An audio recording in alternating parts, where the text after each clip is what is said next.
시청자 여러분 안녕하십니까? VOA 뉴스투데이 시작합니다. 미국 워싱턴 DC 한국전쟁 참전용사 기념공원에 새로 증축된 추모의 벽이 완공돼 오늘 제막식이 열렸습니다.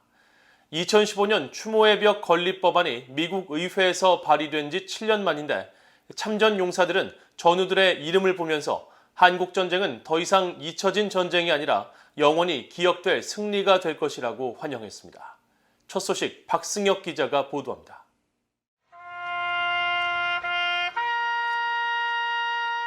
미국 워싱턴 DC의 중심 내셔널몰 한국전쟁 참전용사 기념공원에 마련된 추모의 벽이 웅장한 모습을 드러냈습니다. 조형물 중앙에 기억의 못 둘레 130m에 1m 높이 화강암판 100개로 설치된 추모의 벽에는 미군 전사자 36,634명과 한국군 카투사 전사자 7,174명 등 43,808명의 이름이 새겨졌습니다. 참전용사 유가족 등 약 2,000명이 참석한 제막식에는 미국 정부를 대표해 카멀라 해리스 부통령의 남편 더글러스 M. 호프 변호사와 제이크 설리번 백악관 안보보좌관 등이 참석했고, 한국 측은 이종섭 국방장관과 박민식 보훈처장, 이헌승 국회 국방위원장 등이 참석했습니다. M. 호프 변호사는 참전용사들의 헌신을 기리며 굳건한 미한동맹을 강조했습니다. We commemorate the sacrifice of those Americans and Koreans who bravely fought together, side by side, to defend our freedom, laying the foundation for a thriving, democratic Republic of Korea and a strong, unbreakable United States Republic of Korea alliance. 윤석열 한국 대통령은 박민식 보훈처장이 대독한 축사를 통해 참전 용사들에게 감사의 뜻을 표하며 지난 4월 타계한 고 윌리엄 웨버 대령을 애도했습니다. 한국 전쟁이 잊혀진 전쟁이 되지 않도록 평생을 노력하셨고 추모의 벽 건립에도 크게 기여하신 고 윌리엄 웨버 대령님의 영전에 깊은 애도의 뜻을 표합니다. 주한미군 사령관을 역임한 존 틸럴리 한국전 참전용사 기념재단 이사장은 매년 400만 명이 워싱턴 DC를 찾는다며 추모의 벽은 자유의 가치를 알리는 상징이 될 것이라고 말했습니다. We are hopeful that this memorial will remind the millions of people who visit here each year that freedom is not free. 어느덧 8, 90대 고령이 된 한국전 참전용사 50여 명은 정복 차림으로 행사에 참석해 전사한 전우들의 이름이 새겨진 추모의 벽에 소중한 의미를 되새겼습니다. Very emotional. Should have been done years and years ago. I'm glad they finally got around to it. It means a great deal because without that war and without U.S. participation, the world would be a lot different than it is today. We did stop the communist aggression in Asia.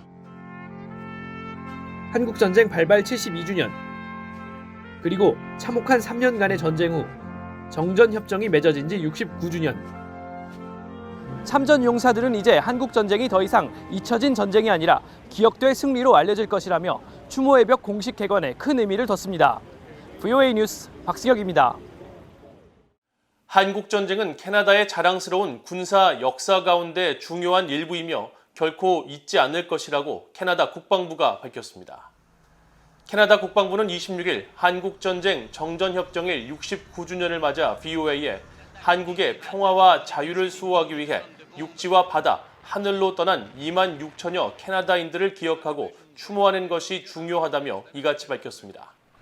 네덜란드 외교부도 26일 VOA에 한국전쟁에서 함께 싸운 한국과 네덜란드는 특별한 유대가 있다면서 당시 5,300여 군인들이 참전했다고 밝히고, 네덜란드는 한반도의 항구적인 평화를 이루기 위한 한국의 노력을 강력히 지지하며 완전하고 검증 가능하며 돌이킬 수 없는 한반도 비핵화를 위해 유엔과 유럽연합과 함께 협력하고 있다고 강조했습니다. 워싱턴에 있는 6.25 한국전쟁 참전용사 추모공원의 역사와 배경, 미군 실종자 유해 발굴과 신원 확인 과정을 담은 최초의 미국 교사용 교육 자료집이 미국에서 발간됐습니다. 미국의 민간단체인 한국전쟁 유업재단은 26일 워싱턴에서 미국 내 역사와 사회 교사 60여 명이 참석한 가운데 제3회 교사를 위한 월드 콩그레스 행사를 열고 지난 2019년 첫 자료집에 이어 216쪽에 달하는 3차 교육자료집을 공개했습니다. 한종우 한국전쟁유업재단 이사장은 27일 VOA에 한국전쟁 참전용사 기념공원의 역사 등과 미국 국방부 산하 전쟁포로 실종자 확인국 감식반의 실종자 유해 발굴 신원 확인 활동을 교육자료집에 담은 것은 사실상 이번이 처음이라면서 미국 교사들이 직접 제작한 이 자료집을 통해 한국전쟁의 의미를 자세히 가르치는 기회를 제공할 것이라고 밝혔습니다.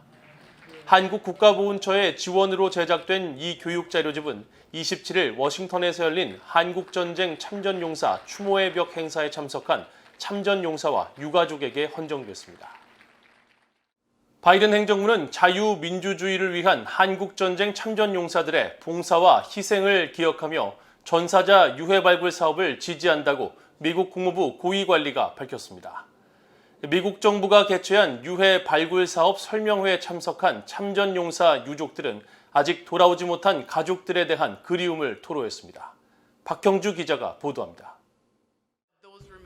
미국 국방부 산하 전쟁포로 실종자 확인국 DPAA는 한국전쟁 정전기념 69주년을 맞아 워싱턴 근교 알링턴에서 참전용사 가족들을 대상으로 유해 발굴 사업 설명회를 진행했습니다. 26일부터 이틀간 진행된 행사에서 DPAA 측은 유해 발굴 진행 상황과 미국 정부의 노력에 대해 설명했습니다. 정박 국무부 아시아태평양 담당 부차관보는 화상연설을 통해 국가와 민주주의, 자유를 위한 참전용사들의 봉사와 희생을 높이 평가하며 바이든 행정부는 참전용사의 유해 발굴 사업을 지지한다고 강조했습니다. We are mindful of the importance of remains recovery initiatives, and we support an early resumption of these efforts in the DPRK when conditions allow. 정박 부차관보는 이어 실용적이고 조율된 접근으로 북한과 외교를 모색하고 전제 조건 없이 만날 준비가 됐다는 바이든 행정부의 대북 정책의 원칙도 확인하며 북한의 대화 복귀를 거듭 촉구했습니다. We hope the DPRK will respond positively to our offers and return to dialogue. In the meantime, we continue to consult closely with the Republic of Korea, Japan, and other allies and partners about how to best engage the DPRK, including on recovery efforts. 이날 행사에는 한국전쟁 참전용사 유가족 등 약 400여 명이 등록했는데 일부 참석자들은 아직도 유해를 찾지 못했다며 안타까움을 전했습니다. My father was Captain Jim S. Trimble. He was in the Changchun River Valley when he was shot down by the Chinese. He told his troops to move. He took cover fire so that they could move. And I want to live long enough for him to come home. DPAA 측에 따르면 신원 확인이 안 된 한국전 관련 미군 실종자와 전사자는 모두 8,156명입니다. 이 중 5,200여 명이 DMZ 비무장지대 북한 측이나 북한 지역에 있는 것으로 추산되고 있습니다. VOA 뉴스 박형주입니다. 국제원자력기구 IAEA는 북한의 지난해 핵활동과 관련해 일부 핵시설은 가동되지 않는 것으로 보이지만 다른 일부 시설에서는 활동이 계속되거나 추가 개발이 이루어지는 것으로 보였다고 지적했습니다. IAEA는 최근 발표한 2021 연례 보고서에서 북한 핵 프로그램의 지속은 유엔 안보리 관련 결의에 대한 위반으로 매우 유감이라는 기존 입장을 거듭 확인하면서 이같이 평가했습니다. IAEA는 이어 지난 2009년 북한의 일방적인 요구로 현장에서 철수한 가운데 북한 핵 프로그램에 대한 진전 상황을 계속 감시하고 안전조치 이행과 관련한 가용한 모든 정보를 평가하고 있다고 밝히고 다만 영변 단지 등 북한의 관련 시설에 직접 접근할 수 없는 상황에서 시설이나 위치의 운영 상태와 구성과 설계 특징, 또 그곳에서 이뤄지는 활동의 성격과 목적을 확인할 수 없다는 설명도 덧붙였습니다. 척 헤이글 전 국방장관은 현재 미국과 한국이 직면한 중국과 북한의 위협을 감안해 억지력을 개선해야 한다고 밝혔습니다. 헤이글 전 장관은 27일 VOA와의 인터뷰에서 중국과 북한의 핵 공격 가능성은 이제 현실이 됐다면서 미국과 한국 양국이 이러한 공격에 어떻게 대응할지 미리 계획하고 전략을 세우는 협의를 진행해야 한다며 이같이 밝혔습니다. 헤이글 전 장관은 이어 박진 한국 외교부 장관 등 한국 고위 당국자들과 접촉을 했다면서 한국의 고위 당국자들은 미국의 확장 억제 공약에 대한 확신이 없으며 특히 장기적인 공약을 우려하고 있다고 말하고 그러나 이 문제는 압도적인 현안은 아니었다고 설명했습니다. 미국 정부가 북한 정부 연계 해킹 조직 라자루스 등과 관련한 정보를 제공할 경우 최대 $10,000의 포상금을 지급하겠다고 밝혔습니다. 미국 정부는 26일 국무부가 운영하는 테러 정보 신고 포상 프로그램인 정의에 대한 보상의 사회 연결망 서비스 트위터를 통해 이같이 밝히고 특히 미국 재무부의 제재 대상에 오른 안다리엘과 APT38, 김숙희, 라자루스 등 북한 정부와 연계된 해킹 조직의 활동이나 미국의 컴퓨터 사기 및 남용법을 위반하며 미국의 핵심 기반 시설에 대한 공격에 관여한 이들에 대한 정보가 포함된다고 설명했습니다. 앞서 미국 정부는 지난 4월 북한의 대량 살상 무기와 탄도미사일 프로그램에 기여하는 자금을 창출하기 위한 악의적 사이버 활동과 금융 활동에 관한 정보에 최대 $500만 지급한다고 밝힌 가운데 3개월 만에 보상금 규모를 2배로 인상한 것입니다. 이상으로 VOA 뉴스투데이를 모두 마칩니다. 시청해주신 여러분 고맙습니다.